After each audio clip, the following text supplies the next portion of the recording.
الرحیم وَإِنْ قَالَ اور اگر کہا لہو علیہ الف درہم اس کے لیے میرے ذمے 1000 درہم ہیں من ثمن عبد اس غلام کے ثمن سے اشتریتہ منہ جو میں نے اس سے خریدا ولم اقبضہ اور میں نے اس پر قبضہ نہیں کیا فإن ذکر عبدا بعینہ پس اگر اس نے ذکر کیا متعین غلام کو قیل للمقر لہ تو مقر لہ کو کہا جائے گا ان شئت اگر تم چاہو فسلم العبد تو غلام حوالے کرو وخذ الالف اور 1000 لے لو وإلا فلا شیء لک علیہ ورنہ پس تمہارے لیے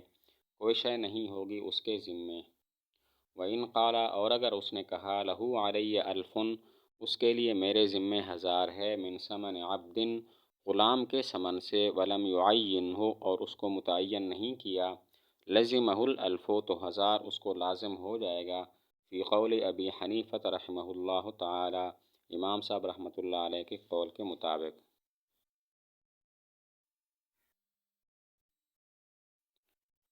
اگر اقرار کرنے والے نے یہ کہا لہو علیہ الف درہم من ثمن عبد اشتریتہ منہ ولم اقبضہ فلاں کے لیے میرے ذمے 1000 درہم ہیں اس غلام کے ثمن سے جو غلام میں نے اس سے خریدا ہے اور ابھی تک میں نے قبضہ نہیں کیا تو دیکھیں گے وہ غلام متعین کا تذکرہ کرتا ہے یا غیر معین غلام کا ذکر کرتا ہے اگر وہ متعین غلام کا ذکر کرتا ہے تو مقر لہو کو اس شخص کو کہ جس کے لیے اقرار کیا گیا ہے یہ کہا جائے گا کہ اگر چاہو تو غلام حوالے کر دو اور 1000 لے لو ورنہ تمہیں کچھ نہیں ملے گا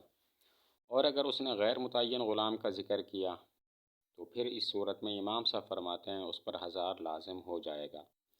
اقرار کرنے والے نے کہا لہو علیہ الف درہم من ثمن عبد اشتریتہ منہ ولم اقبضہ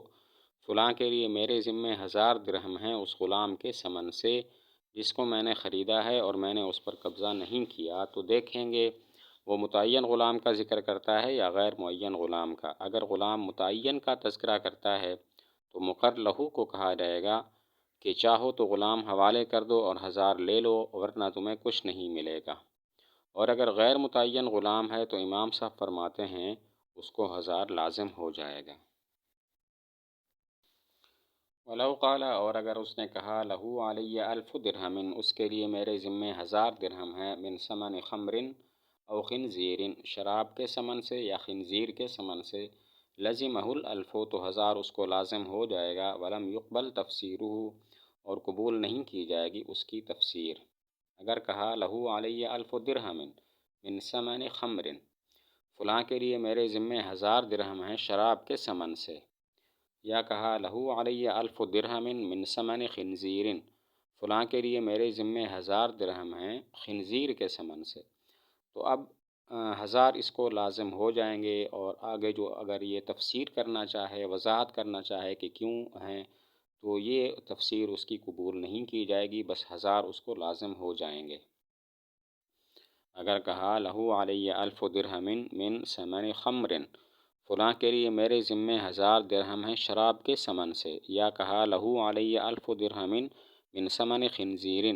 فلاں کے لیے میرے ذمے 1000 درہم ہیں خنزیر کے ثمن سے تو بس امام صاحب فرماتے ہیں 1000 اس کو لازم ہو جائے گا اور آگے اگر یہ تفسیر کرتا ہے کہ کیوں لازم ہے تو یہ تفسیر اس کی قبول نہیں کی جائے گی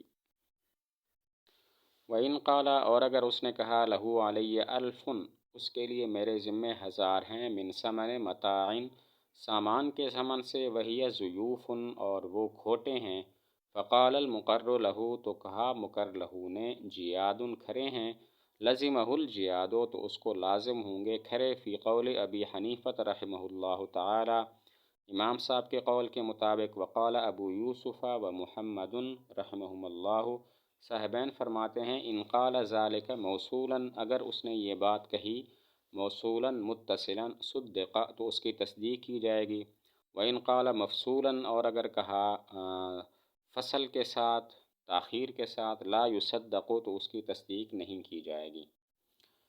کہا لہو علیہ الف من ثمن متاع فلاں کے لیے میرے ذمے 1000 ہیں سامان کے ثمن سے اور آگے کہتا ہے وہی ضیوف اور وہ 1000 درہم کھوٹے ہیں جبکہ مقر لہو جس کے حق میں یہ اقرار کر رہا ہے وہ کہتا ہے نہیں وہ کھرے دراہم ہیں، تو امام صاحب فرماتے ہیں کہ اس کو کھرے ہی لازم ہوں گے، جبکہ صاحبین فرماتے ہیں تفصیل ہے۔ یہ وہی یا ضیوفن فوراً کہتا ہے یا کچھ تاخیر سے؟ اگر فوراً کہتا ہے تب تو ٹھیک ہے، کھوٹے ہی لازم ہوں گے، لیکن اگر تاخیر سے کہتا ہے تو پھر اس پر کھرے ہی لازم ہوں گے۔ اگر کہا لہو علیہ الف من ثمن متاع، فلاں کے لیے میرے ذمے 1000 درہم ہیں سامان کے ثمن سے، سامان یعنی میں نے خریدا اس سے، تو اس کے پیسے لازم ہیں، اور اس کے بعد کہتا ہے وہی ضیوفن اور وہ کھوٹے ہیں، تو مکر لہو کہتا ہے نہیں وہ کھرے دراہم ہیں، تو امام صاحب فرماتے ہیں اس کی جو ہے اس پر کھرے ہی لازم ہو جائیں گے، جبکہ صاحبین فرماتے ہیں تفصیل ہے۔ وہی ضیوفن فوراً کہتا ہے یا تاخیر سے؟ اگر فوراً کہے تو کھوٹے ہی لازم ہوں گے، تاخیر سے کہے تو پھر اس کی تصدیق نہیں کی جائے گی اور اس پر کھرے ہی لازم ہوں گے۔ ومن اقرّ، اور جس نے اقرار کیا لغیرہ اپنے غیر کے لیے بخاتم انگوٹھی کا، فلہ الحلقۃ والفصل، تو اس کے لیے حلقہ اور نگینہ ہوگا۔ وَإِنْ أَقَرَّ لَهُ بِسَيْفٍ، اور اگر اس نے اقرار کیا اس کے لیے تلوار کا، فَلَهُ النَّسْلُ، تو اس کے لیے بھالا ہوگا، وَالْجَفْنُ، اور نیام ہوگی، وَالْحَمَائِلُ، اور پرتلا ہوگا۔ اگر یہ کہا کہ میں نے فلاں کی انگوٹھی دینی ہے تو پھر انگوٹھی بھی اس پر لازم، اور نگینہ انگوٹھی کا وہ بھی لازم ہو جائے گا۔ اور اگر کہا میں نے فلاں کی تلوار دینی ہے تو پھر اس پر بھالا اور یعنی دھار اور جو نیام ہے اور جو پرتلا ہے وہ سب لازم ہو جائیں گے۔ اگر کہا میں نے فلاں کی انگوٹھی دینی ہے تو اس پر اس کا نگینہ اور اس کا حلقہ دونوں لازم ہوں گے، اور اگر کہا میں نے فلاں کی تلوار دینی ہے تو پھر اس کے لیے اس پر تلوار کا بھالا یعنی دھار والا حصہ اور نیام اور پرتلا سب لازم ہو جائیں گے۔ وَإِنْ أَقَرَّ، اور اگر اس نے اقرار کیا لہو بحجلۃ، اس کے لیے ڈولی کا، فَلَهُ الْعِیدَانُ وَالْکِسوَةُ، تو اس کے لیے لکڑیاں اور پردے ہوں گے۔ اقرار کیا کہ میں نے فلاں کی ڈولی دینی ہے تو پھر اس پر اس کی لکڑیاں اور پردے سب لازم ہو جائیں گے، وہ اسے دینے پڑیں گے۔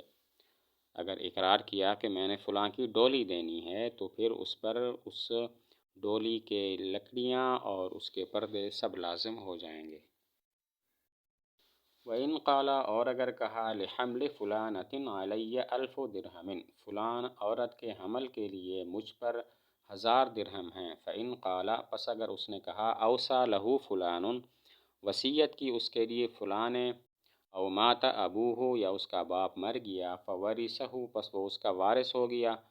فالاقرار صحیح، تو اقرار صحیح ہے۔ وَإِنْ أَبْهَمَ الْإِقْرَارَ، اور اگر اس نے مبہم رکھا اقرار کو، لم يصح، تو صحیح نہیں ہے، عند ابی یوسف، امام ابو یوسف رحمۃ اللہ علیہ کے نزدیک۔ وقال محمد رحمہ اللہ تعالی، امام محمد فرماتے ہیں یصح، صحیح ہے۔ اگر کہا لحمل فلانۃ علی الف درہم، فلاں عورت کے حمل کے لیے، اس کے پیٹ میں جو بچہ ہے اس کے لیے میرے ذمے 1000 درہم ہیں، تو امام صاحب رحمۃ اللہ، امام ابو یوسف رحمۃ اللہ علیہ فرماتے ہیں کہ تفصیل ہے۔ تو اگر وہ یہ کہتا ہے اوصى لہ فلان، یہ 1000 درہم اس لیے ہیں کہ فلاں نے وصیت کی ہے، یا کہا مات ابوہ فورثہ، اس حمل کا، اس پیٹ میں موجود بچے کا باپ مر گیا ہے اور یہ بچہ اس کا وارث ہے 1000 درہموں کا، تو اس لیے میں یہ اقرار کرتا ہوں، تو تب تو اقرار صحیح ہے۔ لیکن اگر اس نے اقرار کو مبہم رکھا، بس یہ کہا فلاں کے حمل کے لیے، فلانہ کے حمل کے لیے میرے ذمے 1000 ہیں، تو اب یہ اقرار صحیح نہیں ہے۔ جبکہ امام ابو محمد رحمۃ اللہ علیہ فرماتے ہیں دونوں صورتوں میں اقرار صحیح ہے، خواہ وہ تفصیل کرے یا اقرار کو مبہم رکھے۔ اگر کہا لحمل فلانۃ علی الف درہم، فلاں عورت کے حمل کے لیے میرے ذمے 1000 درہم ہیں، تو امام ابو یوسف رحمۃ اللہ علیہ فرماتے ہیں کہ اگر وہ تفصیل بتا دیتا ہے، وضاحت کر دیتا ہے اور کہتا ہے اوصى لہ فلان، یہ 1000 درہم اس لیے میں اقرار کر رہا ہوں کہ فلاں نے وصیت کی ہے کہ 1000 درہم اس کو دے دینا،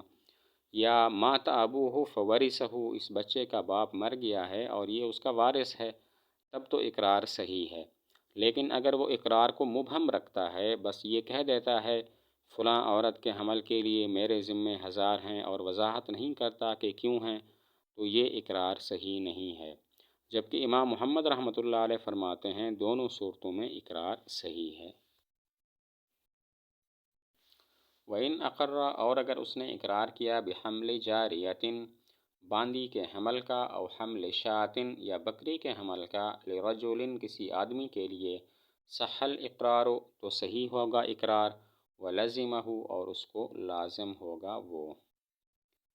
اگر اقرار کیا کہ فلاں باندی کا حمل، فلاں باندی کے پیٹ میں جو بچہ ہے وہ فلاں آدمی کا ہے، یا بکری کا پیٹ میں جو بچہ ہے وہ فلاں آدمی کا ہے،